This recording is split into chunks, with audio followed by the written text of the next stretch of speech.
Imagine you ruled over an empire of 25 million people, divided by race, language and political system.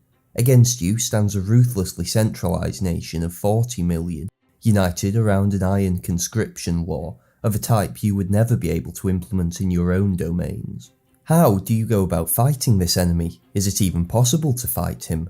This was the question posed by Archduke Charles to the Emperor of Austria as French revolutionary and then Napoleonic armies swept over Europe and threatened to carry away the Habsburg monarchy with them.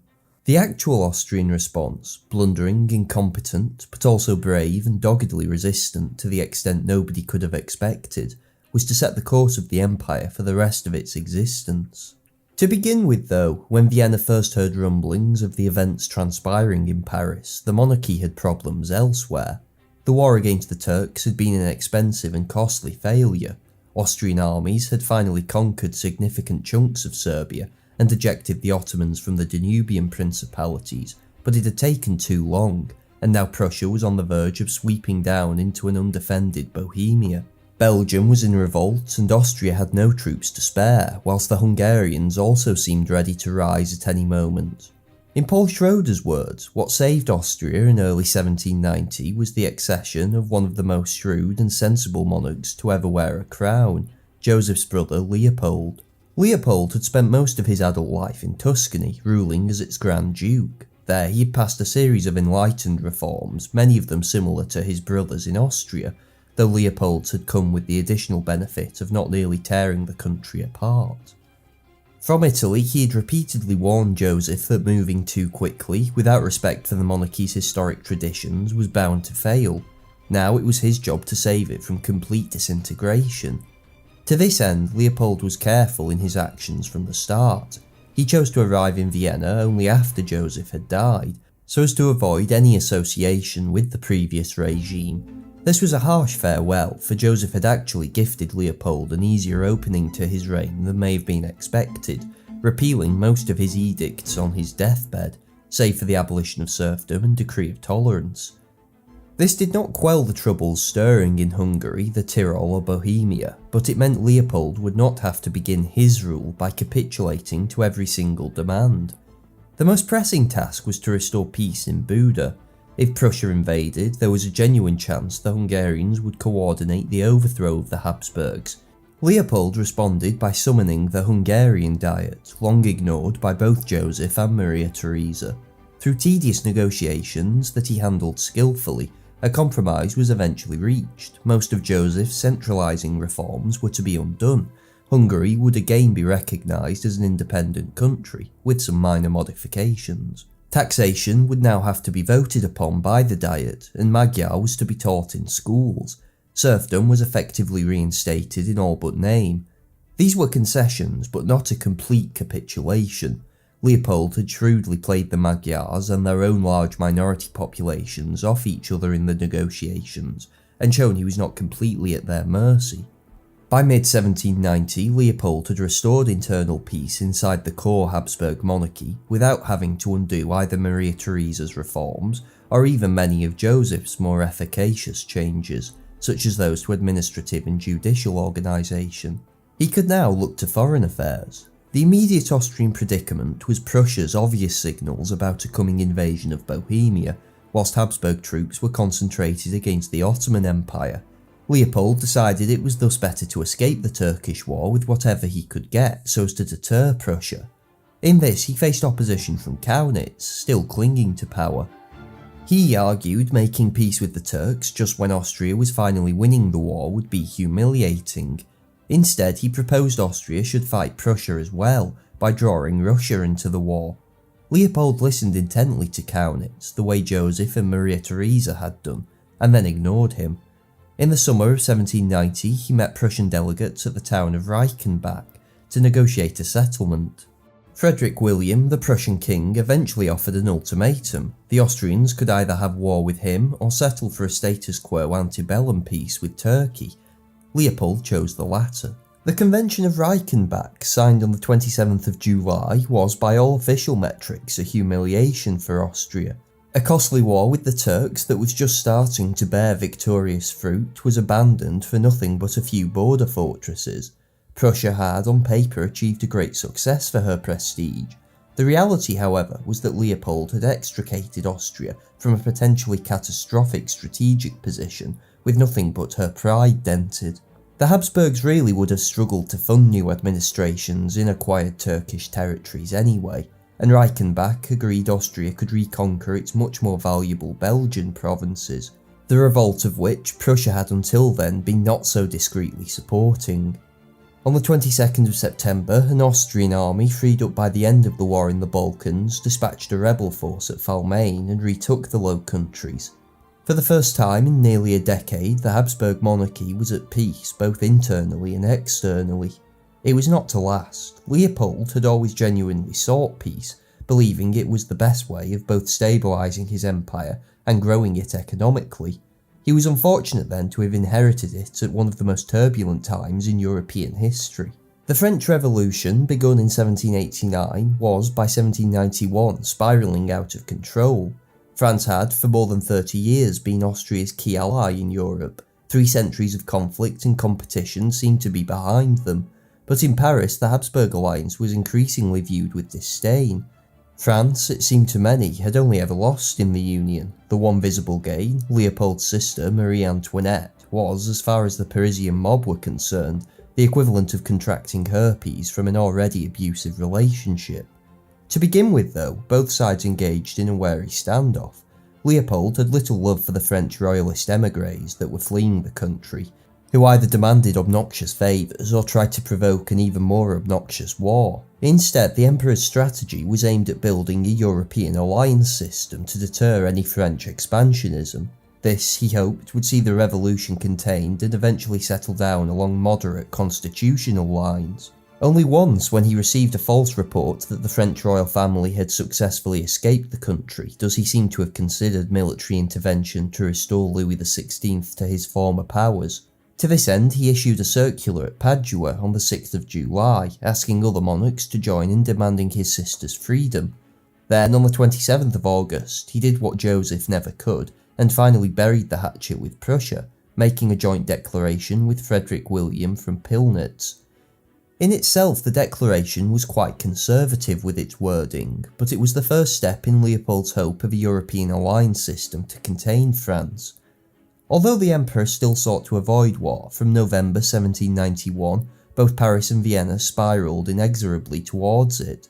The French complained about royalist émigrés in German city-states, whilst they hosted other nations' revolutionary dissidents in Paris. Austria reinforced the Low Countries and the Rhine. Several factions in France began to see war with the hereditary enemy as a way of uniting their divided country. Seeing which way the wind was blowing, the Austrians and Prussians negotiated a more formal alliance on the 7th of February. On the 20th of April 1792, complaining of encirclement by the forces of reaction, France declared war on Austria. The announcement began more than 20 years of struggle in which the Habsburgs would be revolutionary and then Napoleonic France's most clumsy yet intractable foe. Far in excess of Frederick's campaigns, the wars with France would reshape the European continent and Austria's place within it. Ultimate victory would eventually arrive, but not before the Habsburg monarchy suffered a long and miserable procession of misfortunes, the first of which came before war was even declared. In March, Leopold had suddenly died at the age of 44, apparently of pneumonia.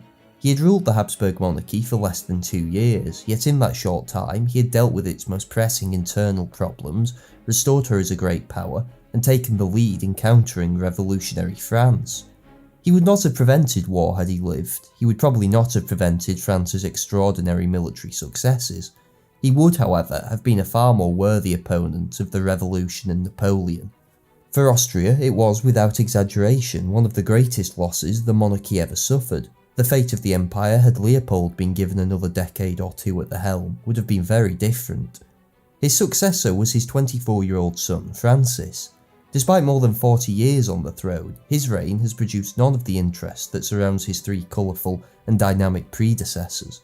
Francis had his charms. He was intelligent, industrious, and could be decisive when it mattered, but he combined this with narrow-minded pettiness against both ideas and people. Dependable, plodding, and unimaginative, he was, quite frankly, just rather dull.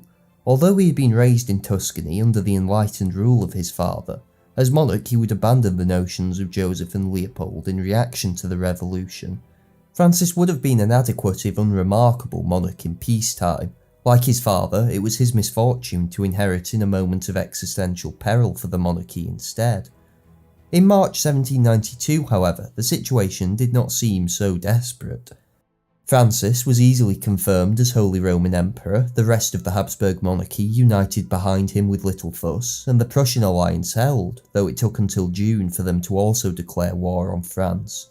Yet things began to go wrong quickly. The grand European alliance that Leopold had hoped for never materialised. Catherine of Russia was too busy with her machinations against Poland to bother much about France, whilst the British Prime Minister, William Pitt, ignored Edmund Burke's pleas for a counter-revolutionary crusade and instead adopted a wary neutrality. A Prussian army easily took Verdun, but its commander, the Duke of Brunswick, then turned the war into an ideological one by issuing a bizarre manifesto that threatened to raze Paris to the ground if King Louis were harmed.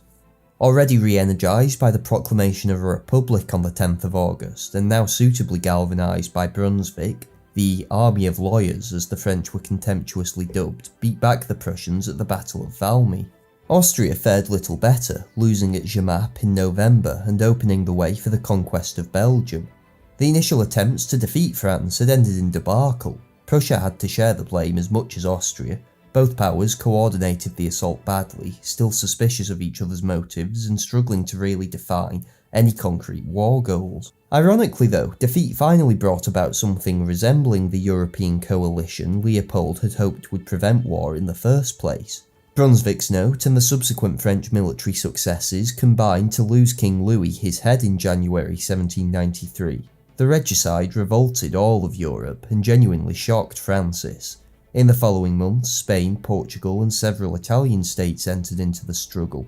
Britain, more concerned about French threats towards Holland, was also unsurprised to receive a French declaration of war in February. French aggression, more than Austrian diplomatic skill, had finally birthed an alliance capable of smothering the revolution in its cradle, but it came at a price. Prussia now demanded territorial indemnities from elsewhere, particularly Poland if it were to wage another campaign. Russia still refused to lift a finger, and for now Britain's only contribution was urging the Austrians to fight harder, with allies like these.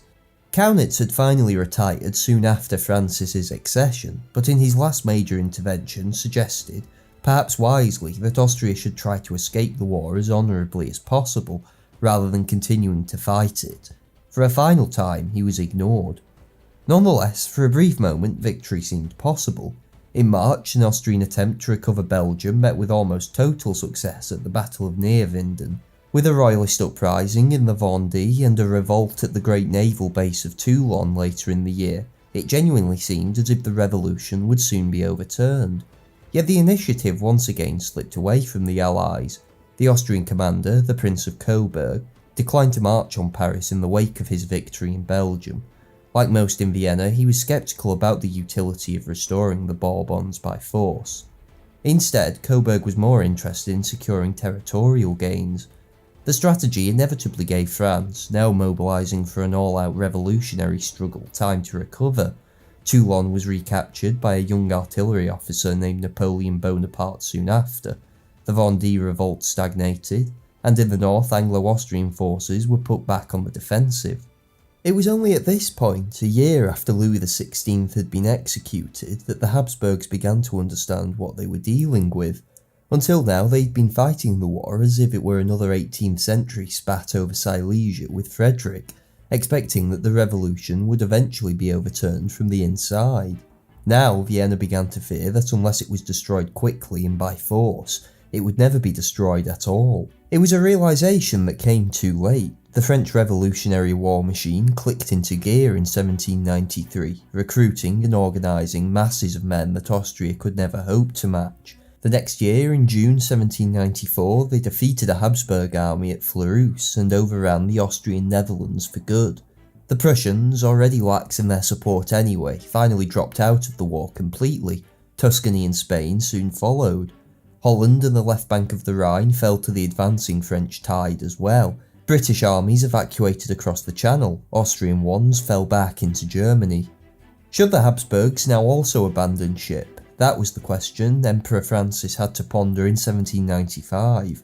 Austrian distractions in the west had already caused them to miss out in the east. The Habsburgs had taken part in the first partition of Poland in 1772, but since then had anxiously tried to avoid another land grab, which could only strengthen Prussia and Russia.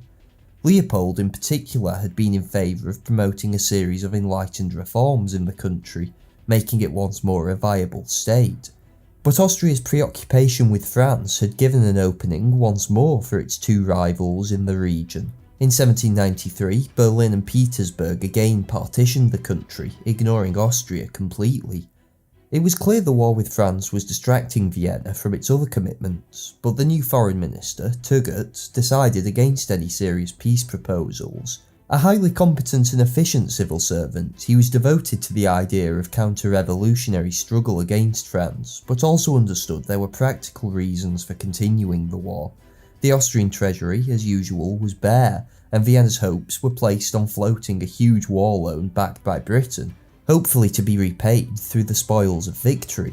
But victory continued to elude Austria. The main theatre of war remained Germany, the Habsburgs' primary sphere of influence and the most direct route to Vienna. Initial losses here in 1796 were surprisingly reversed by the emergence of Archduke Charles as a military commander. A younger brother of Francis, and only 25 that year, he would prove to be Austria's greatest commander in the long struggle with France. In a series of battles, he decisively defeated and drove back across the Rhine both Jourdan and Moreau, particularly impressive considering the latter was probably France's finest military mind at that point. With the revolutionary government's finances ruinous, the army suffering mass desertions, and war weariness spreading throughout the country, it once again seemed as if decisive success was within reach. Habsburg luck, as usual, did not hold.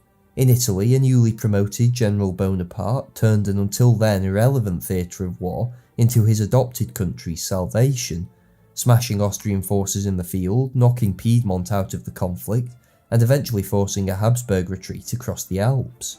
News of the victories and loot from the conquered territories helped restore the French public's morale and stave off bankruptcy. In 1797, Bonaparte staged a daring assault across the Alps and came within 60 miles of Vienna. Charles, reassigned from Germany, led the Austrian retreat with courage and skill, but knew the game was up and demanded an armistice from his brother, which Bonaparte himself negotiated.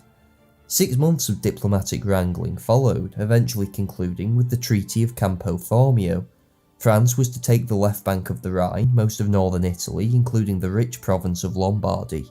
Austria would be compensated with Venetian territory, and through maintaining its overlordship of Germany. Yet both of these came with caveats. Bonaparte ensured Venice was stripped of most of its wealth before handing it over, whilst the French government spent endless amounts of time demanding buffer states across the Rhine, ensuring everyone in Vienna knew its interests remained aggressive there. It marked a new era in European politics. The revolution had survived. The Habsburgs now had to learn how to live with it. The way this initially expressed itself was through renewed war.